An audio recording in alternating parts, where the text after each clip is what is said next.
吃罢了早点，首先向母亲拜年是要叩头的，口中还要说祝母亲身体健康，万事如意。母亲也要说一连串吉利话，如财源广进、生意兴隆等。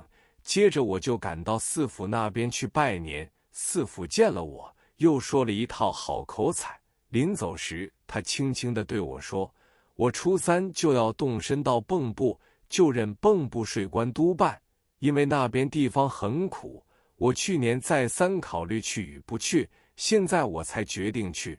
一则为了每月可以拿240元官俸，二则那边地方虽苦，可是日常花不掉钱，并且可以借此把鸦片烟戒掉。你如到时有空，不妨到南火车站来送我。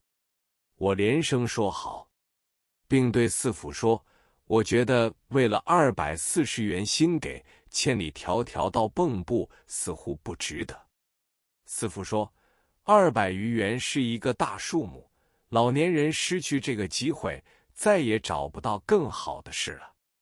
他又接着说，你做医生算得一帆风顺，名利双收，最好要坚守你的本行，不要兼做其他事业，因为身体也要顾到的。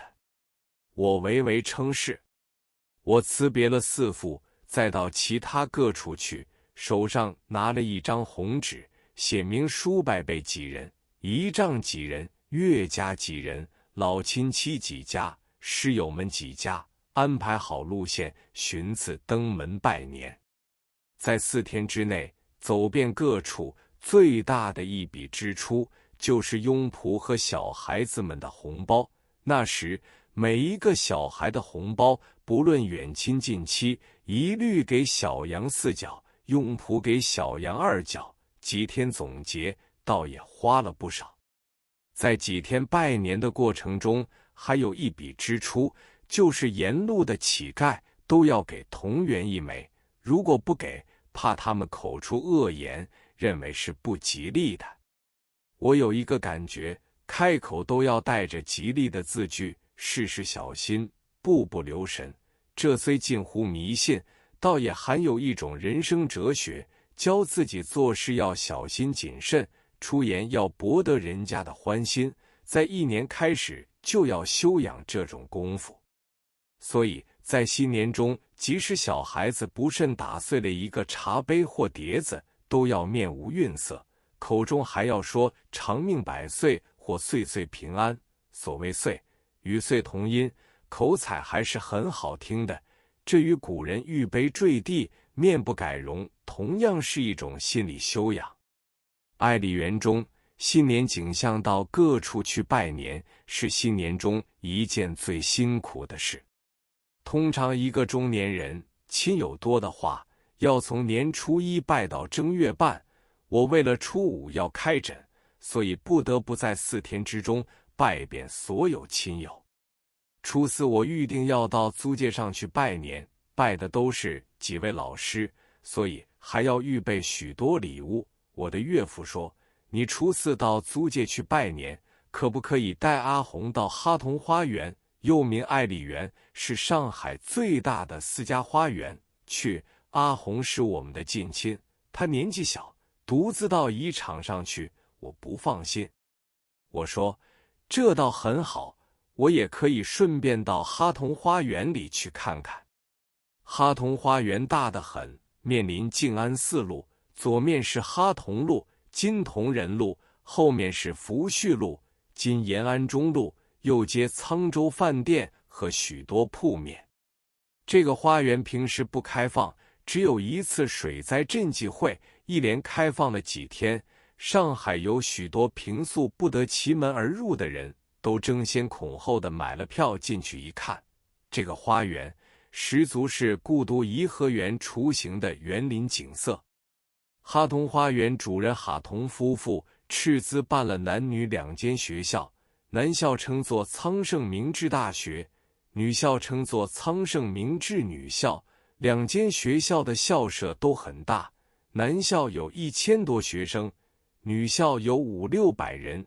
这些学生的学费以及膳宿都是免费供应的。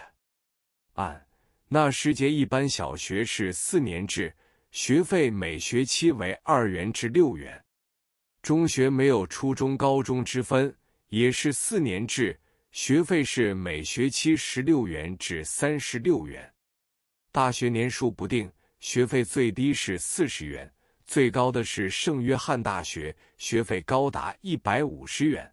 阿红就在这间苍圣明治大学的小学校里读书，照例新年是要去向哈同夫妇拜年的。这个时节，园门大开，不但学生可以进去，陪同学生去的家长也可以随同入园。我把阿红带到哈同花园，车子停在门口，抬头见有爱丽园3字，进门入口，通过门房便进入园中。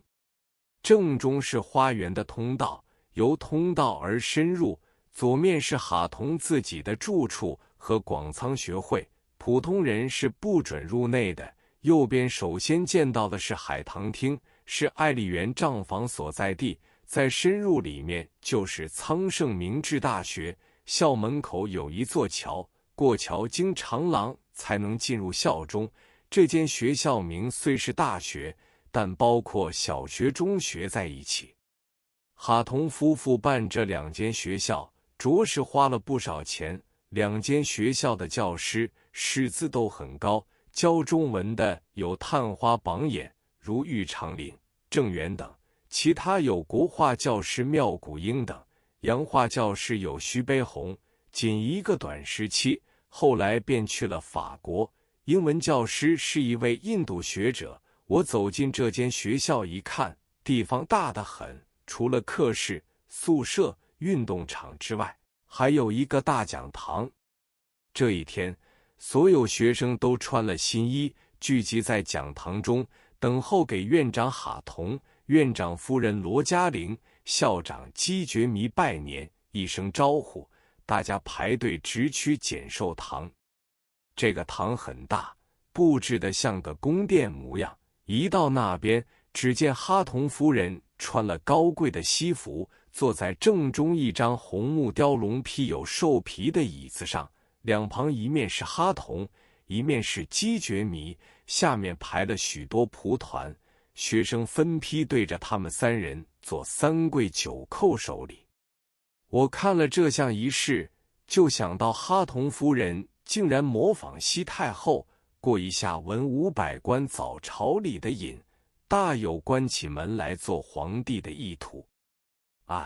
5年之后，哈同夫人的大儿子罗有兰患了伤寒症，他的夫人是鲍贤亨的女儿，请我到园里去诊视，终获痊愈。后来我就担任了他家的常年医生，月薪是200元。从此他们一家人有了病请中医时，都由我诊视。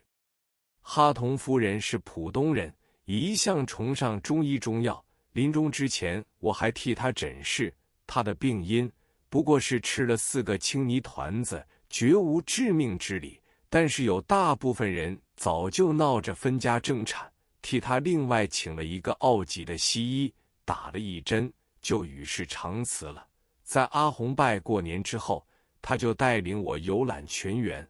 我见到最秀丽的一景，也是全园的精华，叫做大好河山。在河中可以驾轻舟周游全河，有许多布置如石船等，完全模仿颐和园的石坊。后面还有嘉陵精舍，里面有佛堂，养着一批尼姑。还有2处是接受了北京清宫遗留下来的一批太监和僧侣。